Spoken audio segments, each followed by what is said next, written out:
xisbiga cadaaladda daryeelka ucid oo shalay u lahaa ololaha doorashooyinka Soomaaliland ayaa gaarsiiyay degmada adhicadeeye gobolka Sool iyo sidoo kale deegaanka daarsalaam barakacayaasha ku nool deegaanadaasi deeq biyo iyo iskugu jirto xoolo iyagoo halkaasi qoys u gaarsiiyay biyahaasi iyo deeqda xoolaha waxaana kala wareegay deeqdaasi iskugu jirta biyaha iyo xoolaha odayaashii waxgaradka ku nool deegaanada adhicadeeye sidoo kale degmada daarsalaam iyagoo uga mahadnaqay xisbiga cadaaladda iyo daryeelka ucid deeqdaasi xoolo iyo biyaha iskugu jirta waxaana halkaasi ka hadlay qaar ka mid ah mas'uuliyiinta xisbiga ucid ee degmada adhicadeeye sidoo kale deegaanka daarsalaam iyagoo sheegay inay ka duwan yihiin xisbiyada kale ee ku tartamaya madaxtinimada Soomaaliya halkan waxa weeyaan tuulada daarsalaam kana tirsan gobolka Sool halkan waxaan maanta ku qabanay xaflad yar oo ku saabsan maalinta kaambeynka shanaad aan u lahayn anagu ka xisbi ahaan ucid daarud axmed gudoomiyaha qaxootiga tuulada daarsalaam ee ka tirsan geedays waxaan halkan ka gudoomay ari tirada 7 neef iyo booyo biyo waa ka gudoomay xisbiga ucid ee uga baxaya sadaqada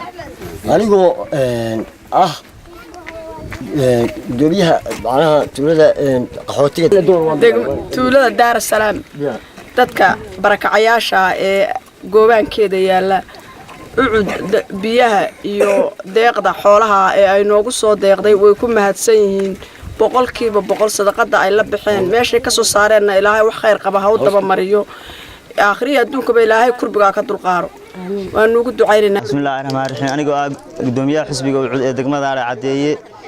maanta halkan waxaan joognaa waa inaanu ku wareejino biyo iyo ari dadka qaxoontiga ah ay soo dhiibeen gudoomiyaha xisbiga ucud Faysal Cali Waraabe iyo ku-xigeenkiisa Axmed Muuse Abiyan sayidina Mawlana Maxamed waxaan joognaa xariyaha barakacayaasha degmada adhicadeeye waxaan loo yimi xisbiga ucud xisbigaasi waxayna soo gaarsiiyeen biyo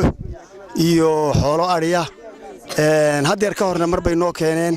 xisbiyada kale intii ay maxaan ku raadayay de ololaha iyo digdamta iyo hawsha ay ku jireen wax xisbiga kaliya xisbiyada baray in dadka barakacayaasha ama dadka baahan wax la siiyo waana ku mahadsan yahay waana ka gudoonay waana u hambalyeynayna codkana isagaanu siinaynaa wabillahi tawfiiq waxa weeye waa reer ucud meel kasta ay joogan daliya dibadda waanu salaamaynaa waxay noo keeneen maantii horena ari iyo biyo noo keeneen maantana ari iyo biyo noo keeneen intay marayaan kulmiye iyo wadani mid wax noo keeneen kama hayno isagaan waxtar ka haynaa waanu noo mahad celinaynaa isagaanuna taageersanahay hadeerna wax tarka uu noo keenay sii wad baanu leenahay waanu soo dhaweynaynaa waxa laaliya waxa duuyaal waxaan Soomaaliland waa Maxamuud Aadan Askar Maxamuud Guray Soomaali News TV